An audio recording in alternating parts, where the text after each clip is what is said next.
श्रीमद् भागवत के उन रास पंचाध्यायी रास के उन 5 अध्यायों में प्रवेश करते हैं, जिनकी महिमा सुनने से, जिनकी कथा सुनने से व्यक्ति के शरीर में जो काम रूपी विकार है वो नष्ट हो जाता है। ये भगवान की रास लीला ऐसी है। भगवान ने गोपियों के साथ, हजारों गोपियों के साथ रासलीला की, लेकिन प्रभु की महिमा देखिए, कामदेव छू भी नहीं पाया किसी एक गोपी को कृष्ण के उस चिन्मय स्वरूप। भगवान ने कामदेव को आकाश में उल्टा लटका दिया। जब कामदेव वहां पहुंचे, साधन होते हुए, कामदेव के सभी साधन होते हुए, श्रृंगार चल रहा है, रास चल रहा है, नृत्य चल रहा है, उस सब के होते हुए उससे दूर रहना ही सबसे बड़ी कला है। और यह कला संपूर्ण कला अवतार भगवान श्री कृष्ण ने। प्रेम से बोली जय श्री कृष्ण। सुखदेव जी महाराज इस रास का वर्णन करने से पहले परीक्षित को गोपी का महत्व समझाते हैं कि गोपी कौन है। जिन गोपियों के साथ भगवान ने रास रची, ये गोपी कौन है, गोपियां कौन है, गोपी का अर्थ क्या है। गोप्य ही इंद्रिय ही कृष्णम रसम पिबती थी गोपी। इंद्रियों से, अपनी इंद्रियों से कृष्ण का रस जो पीता है वही गोपी है। इंद्रिय ही कृष्ण रसम पिबती इति गोपी। चिंतन की सर्वोत्कृष्ट जो परिणति है, सोचने की जो परिणाम है, सबसे आगे जब चरम सीमा तक पहुंच जाता है वो गोपी है, वही गोपी है। और महाराज ये गोपियां कौन थी? ये जो गोपियां भगवान के साथ रास कर रही हैं, ये वेदों के वो 80,000 मंत्र हैं जो गोपी के रूप में ब्रजमंडल में पहुंचे हैं। बोले वृंदावन बिहारी लाल की। इनको देह के भाव से ना देखिए। सुखदेव जी ने कहा परीक्षित को कि इन्हें देह के भाव से ना देखिए, स्त्रियां नहीं है, ये ना तो कोई स्त्री है ना कोई पुरुष है, ये वेद के मंत्र है, 80,000 ऋचाएं हैं। ये वो श्लोक है जो गोपी के रूप में अवतरित हुए हैं और भगवान के साथ रास कर रहे हैं। शरद पूर्णिमा की रात्रि है। सर्दियों में आती है शरद पूर्णिमा, जिस रात को हम खीर रखते हैं चंद्रमा की प्रकाश में और सुबह उसे खाते हैं। वो शरद की रात्रि थी, शरद पूर्णिमा की। और भगवान कृष्ण ने अपनी वेणु का ऐसा नाद बजाया, ऐसी धुन छेड़ी, ऐसी बांसुरी भगवान श्री कृष्ण ने बजाई कि जो गोपियां अपने घरों में अपने अपने काम में लगी थी, वो अपनी शुद्ध बुद्ध होकर सब कुछ भुलाकर उस बांसुरी की धुन की ओर यमुना के तट पर खींची हुई चली आई। कोई किस रूप में थी, कोई बाल बना रही थी, कोई आटा गूंद रही थी, कोई अपने बच्चे को दूध पिला रही थी, तो कोई पति सेवा में लगी थी। जैसे ही श्री कृष्ण ने वेणु नाद किया, बांसुरी बजाई और गोपियां यमुना तट की ओर खींची हुई चली आई।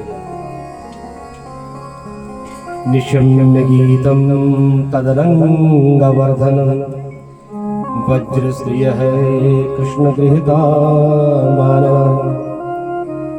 आजग्यूमर शून्यम अलक्षितोद्यमः सतत यत्र कांतो जबलो कुंडलः।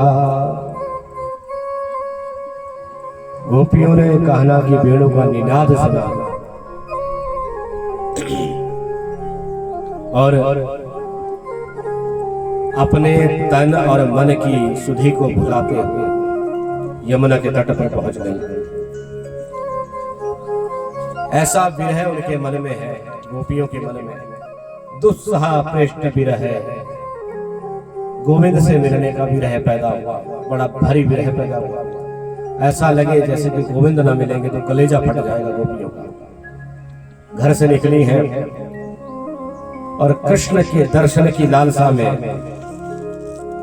यमुना के तट पर पहुंची। महा आनंदकारिणी शारदीय पूर्णिमा की शोभा जो है, रमणीकता से युक्त रात्रि है। दसों दिशाओं में जो है चांदनी छिटक रही है, शरद के चांद की, पूर्णिमा के चांद की।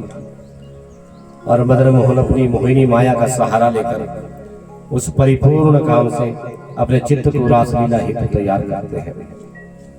और देखिए किस प्रकार की महिमा। जो गोपियां हैं ना,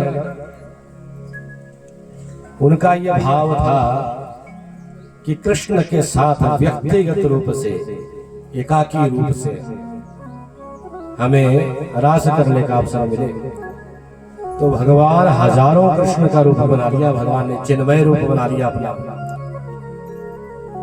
एक एक गोपी और उसके साथ एक एक कृष्ण। देखिए कैसा नजारा है। आज भी अगर आप वृंदावन जाएं तो वृंदावन के जो कपाट है वो शाम होते ही बंद हो जाते हैं। ये रास उस समय से जारी है। आज भी ये रास वहां होती है। आज भी मान्यता है कि वृंदावन में आज भी रास होती है। वो कपाट बंद कर दिए जाते हैं, किसी को प्रवेश की अनुमति नहीं है वहां पर। अरे साक्षात कामदेव को वहां आने की अनुमति नहीं थी। कामदेव भी उस रास मंडल में प्रविष्ट नहीं हो पाए। तो ऐसी रास भगवान ने गोपियों से की। वही गोपियां जो 80,000 श्लोक मंत्र है वो गोपी के रूप में आई है और एक एक कृष्ण के रूप में जो है भगवान उनके साथ रास कर रहे हैं, नृत्य कर रहे हैं। और जब गोपियां वहां पहुंची तो सबसे पहले भगवान ने क्या प्रश्न किया? ये प्रश्न किया कि तुम क्यों आई हो, क्या प्रयोजन है तुम्हारा यहाँ आने का? कृष्णं विदुः परम कांतम न तो ब्रह्मता भुने गुण प्रवाहो परमस्तासां गुणधियां कथम। ये मुने, गोपियों का जो है वो ब्रह्म भाव नहीं था। अब परीक्षित जी के मन में भी यहाँ प्रश्न पैदा हो गया कि जो भगवान धर्म के संरक्षण के लिए प्रादुर्भाव जिनका हुआ वो गोपियों के साथ रास रचा रहे हैं। इन गोपियों का जो भाव है ब्रह्म भाव नहीं है। वो कात मानती हैं, पति मानती हैं कृष्ण को अपना। तो इन गोपियों को शुभ गति कैसे प्राप्त हुई? तो परीक्षित की इस शंका को सुनकर सुखदेव जी कहते हैं, उक्तम पुरस्तादेतरे चैत्य सिद्धिम यथा गतः। हे राजन, क्या यह तुम्हारी पहली कही शिशुपाल की मुक्ति की बात को तुम भूल गए? अरे जो शिशुपाल श्री कृष्ण से प्रेम न करके शत्रु भाव रखता था और सर्वदा उनके हृदय में कृष्ण ही रहता था, शिशुपाल के हृदय में भी, वो भी तर गया। तो ये तो गोपियां हैं, ये किसी भी भाव से मिले, ये कृष्ण से किसी भी भाव से मिले, ये क्यों नहीं तैरेंगी? और इस प्रकार गोपियां जैसे ही रास मंडल में पहुंचती हैं तो भगवान जो है गोपियों का स्वागत करते हैं। स्वागतम वो महाभागा प्रियम किम करवाणी वा। अब देखिए इतने बड़े विरह भाव में गोपियां वहां पहुंची हैं, अपने पतियों को छोड़कर, अपने बच्चों को छोड़कर, अपने सारे काम को छोड़कर, आधी रात में, अर्धरात्रि है, पूर्णिमा की आधी रात है, कृष्ण के विरह में वहां पहुंच गई। कोई सुध नहीं है और कृष्ण क्या कह रहे हैं, प्रियम किम करवाणी वह, क्यों आई हो तुम यहाँ, क्या काम है तुम्हें, क्या प्रयोजन है तुम्हारा यहाँ। ब्रजस्यावनयम कच्चित भूतागमन कारण, जंगल में क्यों भटक रही हो भाई। पतिव्रता स्त्रियों का धर्म है अपने पतियों के पास रहे, अपने घर में रहे, अपने घर का देखभाल करें। तुम्हारा कौन सा प्रयोजन है, तुम क्यों यहाँ आई हो। आओ अहो महाभागो, बैठो, इस घोर रात्रि में तुम्हारा यहाँ क्या काम है, क्यों आ रही हो। और गोपियां कह रही हैं हम इतना कष्ट पाकर आई है, क्या तुम्हारे ब्रज में वायु, अग्नि, पानी आदि की कोई विपत्ति आई है। कृष्ण ये सवाल मुझसे कर रहे हैं उल्टा, कि ऐसी कौन सी समस्या आ गई कि रात को 12 बजे मुझसे मिलने आ गई तुम, क्या कारण है ऐसा। तो गोपियां जो है अपने नेत्रों में आंसू लाती हैं। कृत्वा मुख्या नवसुचः, कज्जल बहा लिया उन्होंने, अपने नेत्रों में आंसू बहाए और अपने हृदय पर गिरकर, अपने हृदय से हाथ लगाकर कुमकुम, जो कुमकुम उन्होंने काजल और कुमकुम लगाया है अपने चेहरे पर, वो सारा कुमकुम और काजल जो है उनकी हृदय पर जो है पहुंच रहा है। उन आंखों के आंसुओं में मुख मलाना होकर गंगा यमुना के समान उभरते हुए उनके आंसू जो है धैर्य धारण करती हैं, अपने आंसुओं को पोंछती हैं और कहती हैं प्रभु को, इतने कठोर वचन हम तुम्हारे लिए आई हैं, तुम्हारी बांसुरी की धुन को सुनकर आई है और तुम इतने कठोर हो गए, हमें नहीं मालूम था। तुम हमें पूछ रहे हो कि तुम क्यों आई हो, हम अपनी सारी शुद्ध बुद्ध भुलाकर तुम्हारे यहाँ पहुंची हैं। अरे कपटी, गोपियों ने कपटी तक कह डाला प्रभु को। पहले तो हम सब तुम्हारी स्नेह की रस्सी से बंधी हुई थी, उससे बांध लिया तुमने, अब इस प्रकार के कठोर वाक्य कह रहे हो कि तुम्हारे आने का क्या कारण है, वजह क्या है, क्यों आ रही हो यहाँ पर, अब कहाँ जाएंगे। हमारा तो कोई नहीं तुम्हारे सिवा, हम तो सब छोड़कर तुम्हारी शरण में हैं। देखो ये जो वेद है ना, ये श्रुतियां हैं, इन श्रुतियों ने भी शरणागत को त्यागने का बड़ा भारी पाप बताया। मैं हम तो आपकी शरण में हैं। कृष्ण तो बोले थे कि चली जाओ यहाँ से, क्यों आई हो। एक बार बांसुरी बजा ली, फिर कहा कि चली जाओ।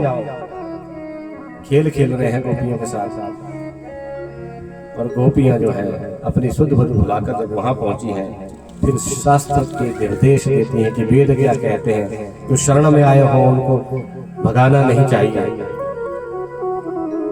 हमें अपना लो, हम तुम्हारी चरणों की जो धूल है, जो रेणु है, उसे धारण करने आई है। प्रभु तुम्हारे साथ रास करने के लिए आई हैं। और इस प्रकार से बड़ा अनुनय विनय आग्रह किया गोपियों ने, तो भगवान ने एक से अनेक हो गए। भगवान कृष्ण एक एक गोपी के साथ जो है रमण कर रहे हैं, भगवान रास चल रही है। तासाम तत्स्वभागमदं वीक्ष्यमानं च केशव प्रशवाय प्रसादाय तत्रैवान्त्रधीयतः। और इस प्रकार से